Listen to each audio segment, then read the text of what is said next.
పారిశ్రామికాభివృద్ధి కోసం అన్ని అవకాశాలను ఉపయోగించుకుంటోంది తెలంగాణ ప్రభుత్వం. రాష్ట్రంలో కొత్తగా 7 ప్రాజెక్టులను ఏర్పాటు చేసేందుకు ప్లాన్ చేస్తోంది. స్థానిక వనరుల వినియోగంతో పరిశ్రమల స్థాపన, పెద్ద ఎత్తున ఉపాధి అవకాశాలు సాధించే లక్ష్యంతో ముందుకెళ్తోంది ప్రభుత్వం.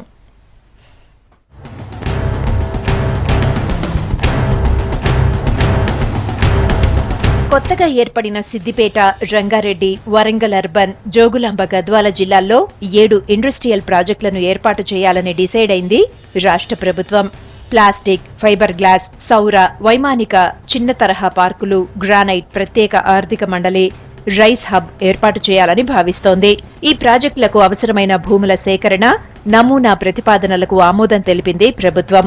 వెంటనే ఈ ప్రాజెక్టుల ఏర్పాటుకు చర్యలు తీసుకోవాలని అధికారులకు సూచించింది సర్కార్.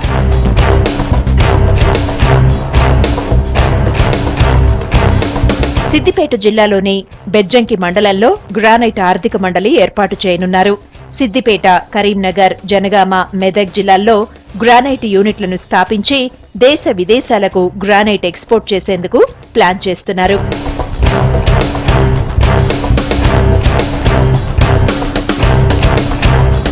తెలంగాణలో ప్లాస్టిక్ రంగాన్ని మరింత ప్రోత్సహించేందుకు రంగారెడ్డి జిల్లా మాంఖాల్లో 1000 ఎకరాల్లో ప్లాస్టిక్ పార్క్ నెలకొల్పాలని నిర్ణయించారు.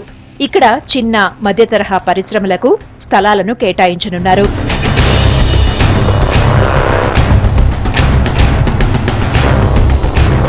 ఫైబర్ గ్లాస్ పార్క్ ఏర్పాటుకు నిర్ణయం తీసుకుంది ప్రభుత్వం. రంగారెడ్డి జిల్లా ఇబ్రహీంపట్నంలో 1200 ఎకరాల్లో దీనిని స్థాపించనున్నారు. దేశ విదేశీ సంస్థలకు స్థలాలను కేటాయించనున్నారు.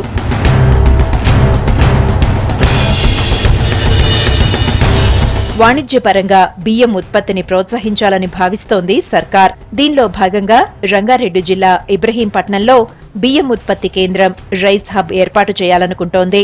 ఫుడ్ క్లీనింగ్ సెక్టార్ కింద దీనిని ప్రారంభించేందుకు ప్లాన్ చేస్తున్నారు.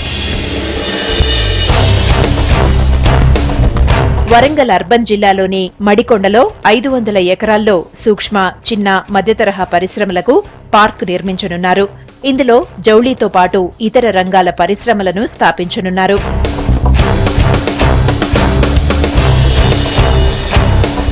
సౌర విద్యుత్ ఉత్పత్తిని ప్రోత్సహించేందుకు వీలుగా జోగులాంబ, గద్వాల జిల్లాలోని గట్టు దగ్గరలో సోలార్ పార్కును ఏర్పాటు చేయాలని నిర్ణయించింది ప్రభుత్వం. భూసేకరణలో సమస్యల దృష్ట్యా అనుమానాలున్నా చివరికి గట్టులోనే సౌర పార్క్ ఏర్పాటు చేయాలని భావిస్తున్నారు.